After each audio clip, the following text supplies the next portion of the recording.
Nouvelle édition sur la RTD. Bonjour à toutes et à tous et bienvenue à ce journal. Voici les titres de l'actualité. La première émission littéraire intitulée Modici d'ailleurs a été lancée ce matin. Le ministre de l'Éducation nationale avec le ministre de la Communication ont procédé ce matin dans les locaux de la radio-télévision de Djibouti au lancement de la production de la première émission littéraire intitulée Modici et d'ailleurs. Ce nouveau rendez-vous qui s'inscrit dans le cadre de la Semaine nationale de la lecture est concocté par les cadres du ministère de l'Éducation nationale qui sera diffusé sur les ondes de la RTD. Cette émission a pour mission de redonner goût à la lecture aux jeunes et plus jeunes. En effet, la lecture étant un élément de base du savoir scolaire et social face à l'omniprésence de l'image. Télévision, ordinateur, jeux vidéo dont le sens est révélé à l'enfant directement. La lecture qui suppose un déchiffrage est en perte de vitesse. Par ailleurs, cette initiative va permettre d'insuffler un nouveau désir de lire, mais aussi évoquer les œuvres des auteurs djiboutiens et enfin valoriser les écrits des écrivains djiboutiens d'expression française.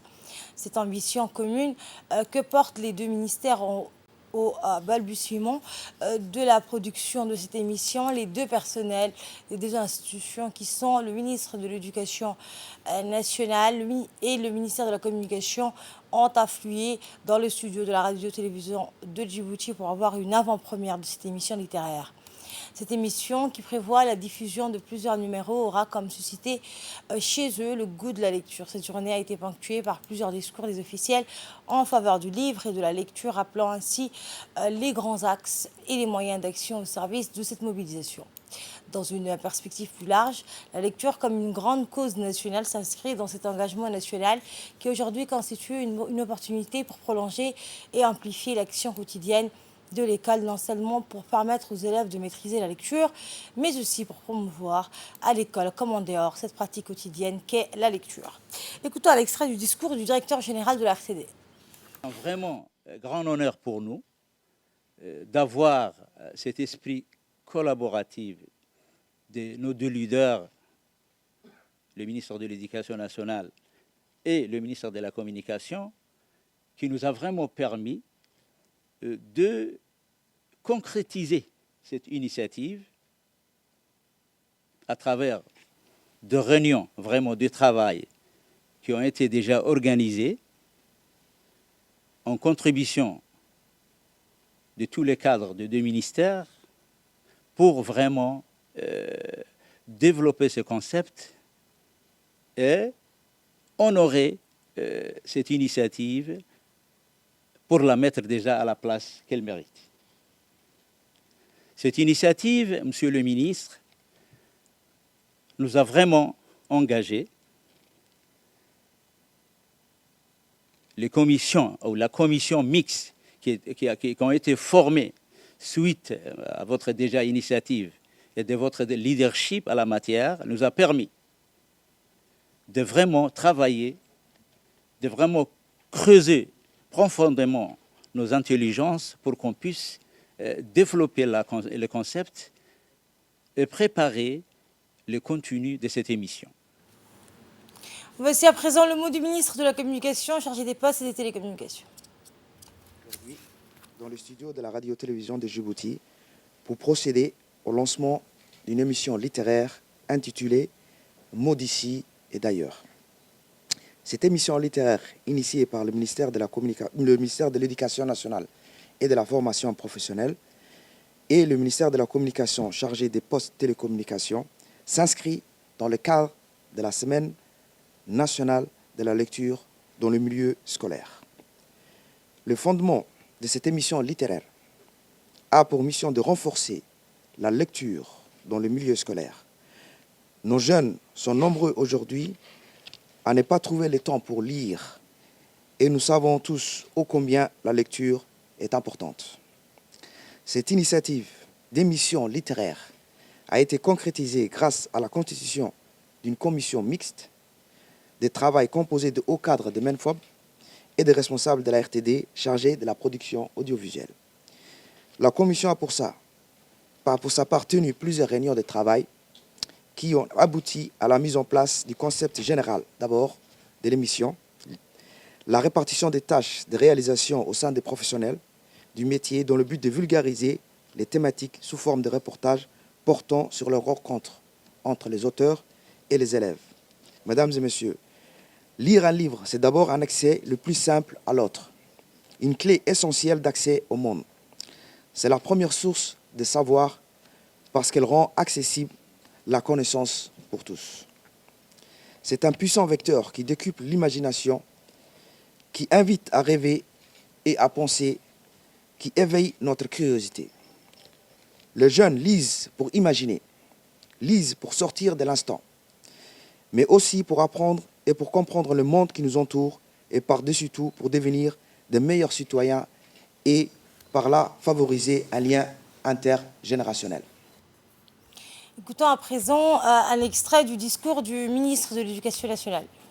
L'émission donc s'inscrit, comme l'a très bien dit tout à l'heure le directeur général de la RCD, dans la politique d'amélioration de la qualité des enseignements apprentissages, qui est l'objectif ultime de toutes les actions de mon département et poursuit les objectifs suivants: donner le goût de lire à nos élèves, mais aussi, bien sûr, comme l'a très bien dit l'animatrice, à l'ensemble de la population djiboutienne, aborder autrement également les œuvres du programme, multiplier les occasions pour nos élèves d'évoluer donc dans un univers livresque, mais également valoriser les écrits des écrivains djiboutiens d'expression française, faire découvrir la littérature d'expression française de la région et du monde francophone en général. Aussi, cette émission préparée depuis des mois, des semaines, constitue donc le prolongement de ce que nous avons déjà initié autrefois, enfin l'année dernière, la semaine de la fête de la lecture, qui a été donc inaugurée en 2021. Une semaine qui favorise la rencontre entre écrivains, élèves et l'analyse, bien sûr, des écrits des auteurs djiboutiens et étrangers en milieu scolaire. Le ministère de l'Éducation nationale, en collaboration donc avec le ministère de la Communication chargé des postes et des télécommunications, à travers ces émissions, espère bien sûr mettre en place ou créer ce qu'on appelle un espace d'échange pour les lecteurs et les écrivains, mais également une tribune pour les écrivains sur la problématique de l'écriture et de l'édition, mais aussi un support pédagogique supplémentaire pour les élèves. Oui, les œuvres au programme seront aussi abordées.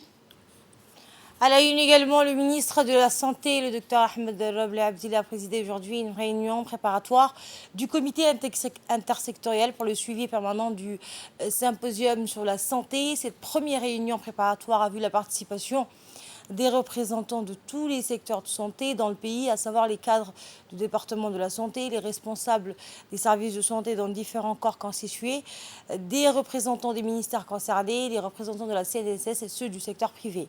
Il s'agit de préparer cette large consultation inclusive qui sera élargie à l'ensemble du territoire pour impliquer davantage des parties prenantes pour une réflexion collective sur la santé. Le ministre de la Santé a prononcé son discours pour rappeler les buts et objectifs de cet exercice de démocratie sanitaire et de concertation qui vise à aboutir aux réformes structurantes et nécessaires du système de santé de demain.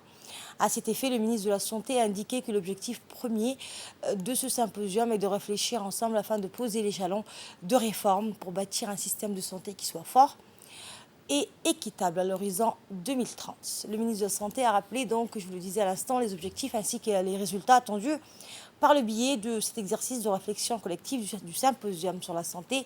Écoutons un extrait de son intervention. Je suis particulièrement heureux ce matin de présider la première réunion du comité d'orientation multisectorielle et de suivi permanent de ce symposium. Ces symposiums, mesdames et messieurs, voulus par la plus haute autorité de l'État, est un projet que je porte depuis les premières heures de ma nomination à la tête de ce département. Parce que je suis convaincu que c'est en réfléchissant ensemble aux défis sanitaires actuels et aux corrections à opérer que nous pourrons aboutir aux réformes nécessaires à l'édification d'un système de santé de demain. Un système de santé que nous voulons fort, résilient et équitable pour nous permettre d'accélérer les progrès vers la couverture sanitaire universelle à Djibouti. Un système de santé refondé sur la base des leçons apprises au plus fort de la pandémie de la Covid-19 qui a montré à souhait la nécessité d'améliorer les interactions entre les collectivités territoriales, le secteur privé, la société civile, les corps constitués et l'ensemble des départements ministériels dans un cadre multisectoriel.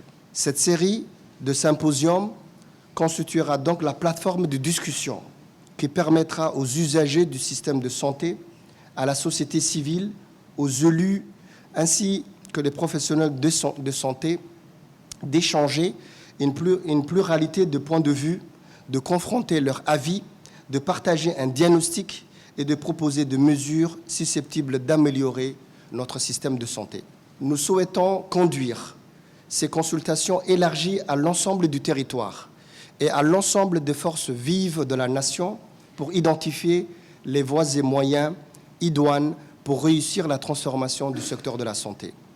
Je sais pouvoir compter sur l'implication de chacune et de chacun d'entre vous et je voudrais vous assurer de ma pleine et entière disponibilité et celle de mes équipes pour garantir le succès et la réussite de ces séries de symposiums.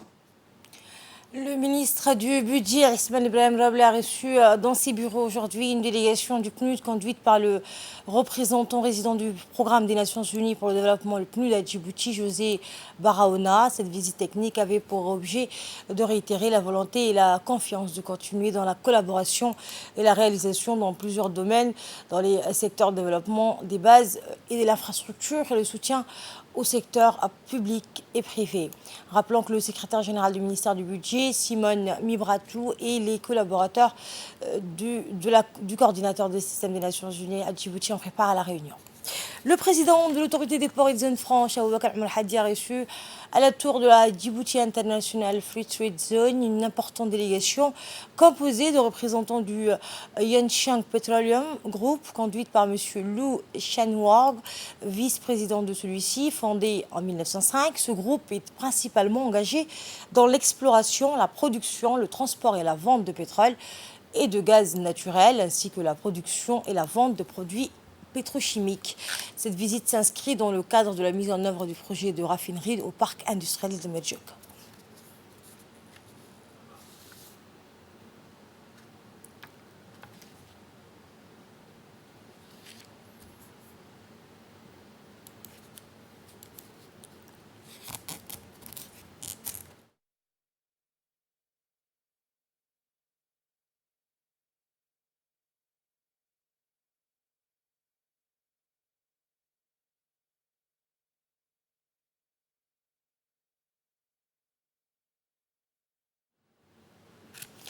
Et nous retrouvons l'appel à la prière. Je vous retrouve tout de suite après pour le reste de l'actualité.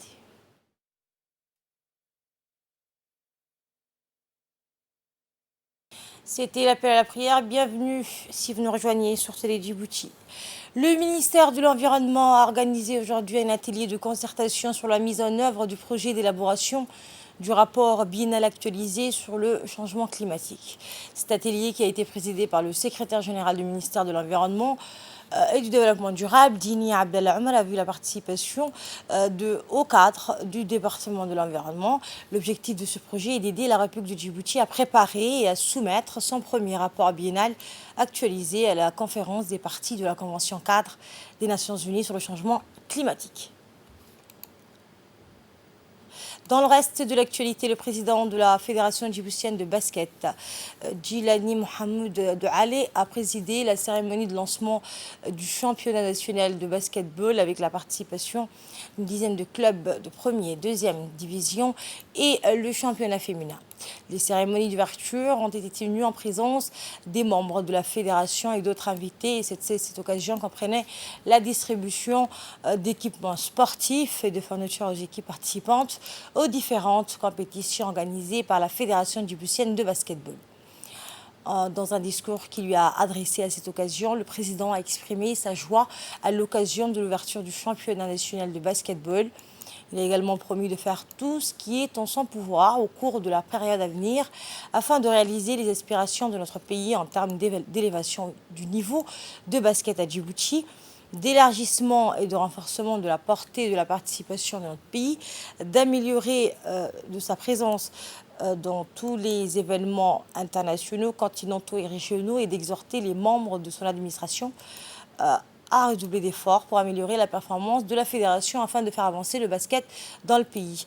Toutes les places, encourager donc les jeunes à pratiquer ce sport. Nous l'écoutons.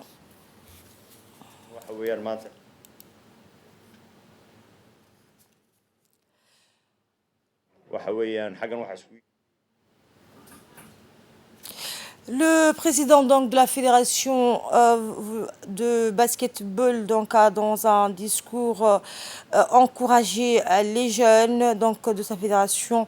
Elle leur a promis d'améliorer de sa présence tous les événements internationaux, continentaux et régionaux et d'exhorter les membres de son administration à redoubler d'efforts pour améliorer la performance de la fédération. Donc le président a exprimé sa joie à cette occasion de l'ouverture du championnat national de basketball. Il a remercié le président de la République ainsi que la première dame. Toujours dans la continuité de la campagne de sensibilisation des inscriptions sur la liste électorale, c'est au tour de la jeunesse de Ouarli Daba, cité 4 mètres et 8 mètres, de lancer les activités du porte-à-porte et réunions de proximité dans les différents secteurs de la commune de Belbela. L'objectif principal était de mobiliser massivement les habitants de ces grands quartiers respectifs aux inscriptions sur la liste électorale depuis le 28 avril dernier. Il était également question de sensibiliser et d'informer la population et aussi recenser les plus jeunes ayant retiré leur carte d'identité pour la première fois, mais qui n'ont pas eu encore l'occasion de s'inscrire sur les registres des cartes électeurs. La journaliste palestinienne qui a été tuée par balle mercredi au cours d'un reportage à Jenin, la chaîne de télévision arabe, et des témoins accusent l'armée israélienne. Elle était une cible pour Al Jazeera, la chaîne pour laquelle elle travaillait. Cela ne fait aucun doute. Shirin Abu Akleh a été tuée de sang-froid par les forces israéliennes alors qu'elle couvrait des affrontements dans le secteur de Jenin en Cisjordanie occupée. Le ministère palestinien de la Santé a déclaré dans un communiqué que Shirin s'est martyrisée après avoir été abattue par l'armée israélienne dans la ville de Jenin, tandis que le parquet palestinien a ouvert une enquête sur le crime. Au sein de la communauté internationale, de nombreuses voix s'élèvent pour réclamer une enquête transparente sur sa mort. Eh bien, c'était l'essentiel de l'actualité de ce jeudi 12 mai. Merci de votre fidélité. Excellente suite de programme sur Salé Djibouti.